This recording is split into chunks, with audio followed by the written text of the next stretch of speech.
Bismillahirrahmanirrahim. Kita bisa menjaga integritas kita kalau ada orang lain yang membantu kita. Tak bisa sendiri. Makanya Nabi Muhammad SAW itu ada yang tua, Abu Bakar. Ada yang muda, Umar. Ada yang remaja, Ali. Ada yang orang kaya, Utsman. Ada yang perempuan, Asma. Membawakan makanan ke atas ketika mau hijrah. Mesti ada orang lain. Rabbi shrah li sadri, lapangkan dadaku. Wa yassir li amri, mudahkan urusanku. Wahlul 'uqdatam min lisani, lancarkan bicaraku, lidahku supaya jangan patah-patah, supaya aku ngomong itu sampai ke hati orang. Waj'al li waziran min ahli, kasih aku penolong. Nabi Musa ini, Nabi Musa aja minta penolong, mesti ada kawan menolong. Kasih aku penolong. Siapa itu? Harun akhi. Harun saudaraku, kata Nabi Musa. Jadi Bapak Ibu di kantor ini udah tak perlu lagi, karena udah ada ya doa Nabi Musa. Harun akhi. Betul. Masuk saya ke ruangan Pak Dr. Harun SHMH, saya tengok piagam penghargaan dari Menpan. Kalau orang dihargai oleh institusinya sendiri dari atasannya biasa. Tapi kalau kementerian pendayagunaan aparatur negara dari semua dinas, institusi, lembaga negara diberikannya itu kan prestasi luar biasa. Kenapa tak ada yang bertepuk tangan? Islam itu ada namanya punishment, ada hukuman. Tapi Islam juga ada yang namanya reward. Itu ajaran Islam. Walladzina amanu wa 'amilus shalihati ulaika ashabul jannah. Walladzina kafaru wa kadzdzabu biayatina ulaika ashabun nar. Dan orang yang istiqomah, konsisten, ada lagi rewardnya yang luar biasa. Alladzina qalu rabbuna Allah, orang yang berkata Rabbku Allah, tsumastaqamu, istiqomah dia, konsisten dia, tidak jatuh dia, justru naik ke atas dari WBK menjadi WBBM, maka Allah berikan tempat yang paling tinggi. Idza sa'altumullaha fas'aluhul firdaus. Kalau kau minta berdoa kepada Allah, mintalah surga yang paling tinggi, surga jannatul. Sama macam kita jualan barang, berapa kita tawarkan harga? 100. Ditawar orang 90, kita masih untung. Maka minta surga itu minta firdaus. Ini kadang ada orang doa, ya Allah, masukkan aku surga, kaki limanya pun jadilah. Sedikit lagi itu ke neraka. Kita minta yang tertinggi itu, tapi syaratnya tentu istiqomah. Dan kita bisa istiqomah kalau berjamaah. Itu 3 itu mesti sepaket. Hijrah, setelah hijrah istiqomah, setelah istiqomah husnul khatimah. Kenapa orang tidak husnul khatimah? Karena tidak berjamaah. Kenapa orang tidak berjamaah? Kenapa orang tidak istiqomah? Karena tidak berjamaah dan tidak hijrah. Maka saya selalu ada sahabat UAS, sahabat-sahabat saya. Saya kelola ini sahabat-sahabat ini. Ke UIN IAIN waktu itu namanya IAIN Pekanbaru, UIN IAIN Suska. 96 saya masuk. Tak selesai, setahun kuliah pindah ke Mesir. Kelola. Di Mesir pulang ada angkatan. Kelola. Aliyah juga begitu. Kelas 3 Aliyah Nurul Falah Air Molek Indragiri Hulu Riau. Ada alumni. Maka saya masuk di alumni ini. Kelas 3 di Nurul Falah Air Molek. Kelas 2 di Muallimin Al-Wasliyah. Kelas 1 di Pesantren Darul Arafah. Sekarang 3 sekolah ini mengakui saya alumninya. Tahun lalu saya ceramah bulan Februari di UKM, University Kebangsaan Malaysia. Diundang saya ceramah. Saya waktu itu cemas juga di situ. Karena dulu saya sempat di UKM itu 2 semester. Dan seingat saya harga 1 semester Rp1.800. Saya baru bayar setengah. Jangan-jangan ini diundang nih mau mereka tagih.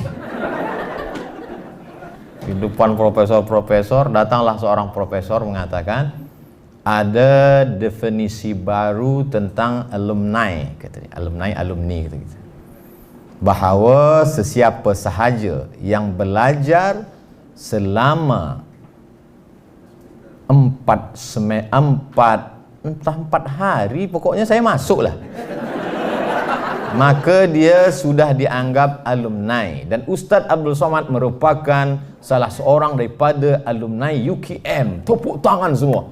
Saya lah yang paling bahagia waktu itu. Bersahabat. Jadi kalau saya datang di mana-mana tuh saya menganggap sahabat. Begitu juga dengan saya ceramah di sini bersama sahabat.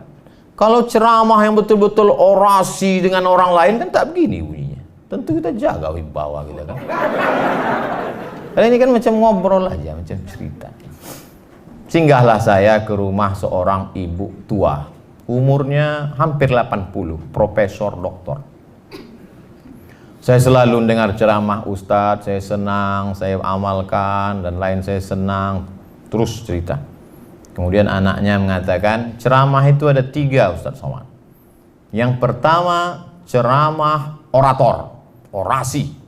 Itu adalah monolog, sendiri dia saja. Yang kedua adalah ceramah yang model drama, dihafal teksnya, lalu dia seperti orang di atas pentas sedang berdrama. Yang ketiga adalah model ceramah dialogis, seperti bercerita dengan jamaah. Ustadz Somad, penilaian saya pada ceramah model dialogis. Ustadz seolah-olah sedang bercerita dengan jamaah, kata dia. Oh, saya pun mengangguk. Padahal waktu itu saya baru paham, baru saya paham. Saya lebih mengedepankan dialog dengan orang. Makanya setiap kajian itu selalu saya buka tanya jawab. Supaya apa? Supaya ada 2 arah. Tapi beda menegur jamaah dengan menegur ustadz. Kalau ustadz menegur jamaah depan orang banyak. Tapi kalau jamaah menegur ustadz tak bisa. Dia mesti 4 mata. Ustadz, ada yang mau saya sampaikan. Apa itu? Ada foto yang mau saya tunjukkan. Mana dia? Ini. Oh, tahu ustadz salahnya di mana? Iya, peci saya miring. Ternyata peci kita miring pun kita tak tahu kalau tidak dikasih tahu orang. Saya selalu mengalami itu, maka selalu saya luruskan. Peci kita yang di luar kepala kita miring pun kadang kita tak tahu. Apalagi yang ada di isi kepala kita miring. Orang lain yang meluruskan. Maka saya berterima kasih sekali kalau ada kawan-kawan mengingatkan. Kadang-kadang dari ujung-ujung dia kasih tahu. Oh, berarti waktu udah habis. Ya, kadang batu dia kadang. Tadi jam saya mulai 10.25, sekarang 11.21. Kita kalau ceramah di WBK itu per detik itu kita itu. Oh, nah hisapnya itu halus. Maka saya tadi sampai kemari jam 9:30. Acara jam 10:30 sudah datang. Saya dulu waktu baru pulang, Bu, Pak, pulang dari Mesir. Dulu kami ketika belajar di Maroko, tempat saya belajar namanya Darul Hadis. Itu kalau kita jalan di belakang dosen, duluan dosen itu masuk kelas, dikuncinya. Yang di belakang dia tak boleh masuk. Maka begitu pulang saya jadi dosen di UIN, saya terapkan itu. Masuk saya kunci. Saya aja sendiri di dalam.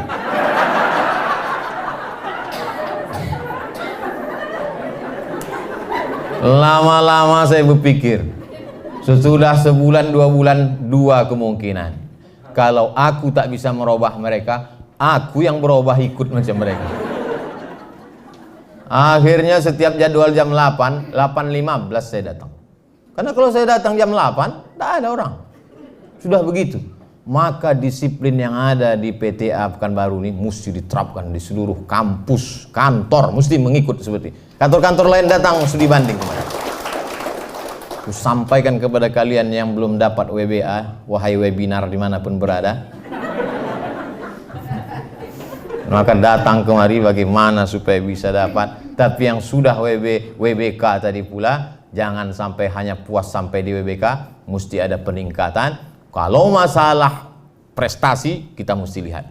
Kalau dalam masalah ibadah kita mesti lihat ke atas. Tapi kalau masalah dunia, berapa banyak orang naik mobil mewah harga 2 miliar mengeluh, kata dia Tuhan tidak adil. Kenapa? Karena kepalanya melihat ke atas temannya yang naik pesawat pribadi. Tak ada harga mobil. Ini yang naik pesawat. Saya waktu naik pesawat pribadi itu Pak, dijemput ke Pekanbaru. Mulai dipoto, di share. Wah, maaf pun komen. Hebat ya kata dia. Wah, dia tak tahu awak naik sampan ke Talang Mawar. Begitulah kalau kita ini selalu mendongak ke atas. Tapi kalau memandang ke bawah, datang syukur kita.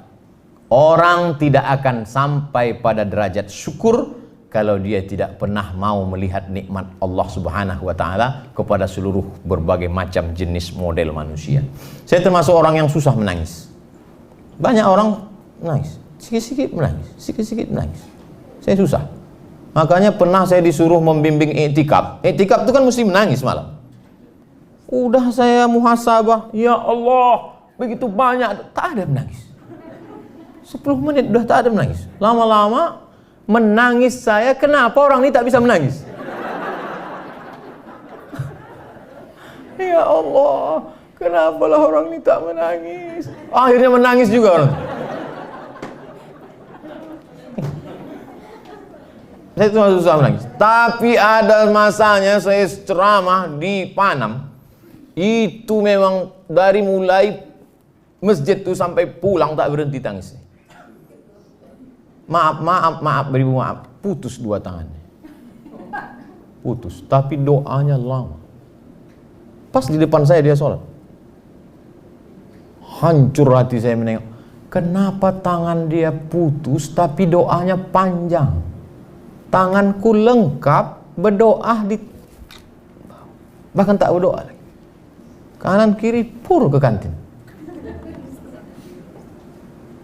Jadi kadang memang kita ini kurang bersyukur. Efek dari kurang bersyukur itu kita tidak menganggap bahwa hidup ini nikmat. Kita tak menganggap ini nikmat. Makanya kalau ada jamaah mengatakan, Ustaz enggak capek naik pesawat ke Surabaya, habis itu ke Jakarta, habis itu ke Medan, habis itu ke Makassar. Selalu tuh banyak jamaah yang komen gitu, Ustaz enggak capek? Dalam hati saya, kan cuma duduk di pesawat. Dulu ke Pasir Pangarayan 4 jam. Ke Bagan Api-Api 7 jam. Ke Tembilahan 7 jam. Belum lagi jembatannya. Cuman tak saya sebutkan itu. Kalau saya biar nampak bergaya sedikit kan. Jadi apa yang dilihat orang suatu kesulitan itu belum ada apa-apanya dibandingkan perjuangan kita dulu. Saya selalu mengingat-ingat itu. Saya selalu mengenang-enang itu supaya saya bersyukur kepada Allah. Saya tulis itu. Ada buku diary yang selalu saya baca. Saya tulis. 2009 sampai ke Pekanbaru, pembagian jadwal ceramah. Asar jam 4 ku survei tempatnya. Masuk jalan Garuda Sakti, ujung belok kiri, habis aspal, jalan tanah, lampu 5 watt. Nah disitulah jadwal. Supaya datang syukur kita kepada Allah SWT. Foto pun begitu. Foto itu saya simpan. Foto saat-saat susah, saat-saat sulit. Supaya kita bersyukur kepada Allah Subhanahu wa taala. Saya hari ini sedang berhadapan dengan orang-orang yang punya masa lalu, yang sehari ini diangkat Allah derajatnya dan dia menjadi orang-orang yang bersyukur. Dengan bersyukur itulah Allah akan menambah nikmat iman Islam kita. Kita menjadi istiqomah dan mati dalam keadaan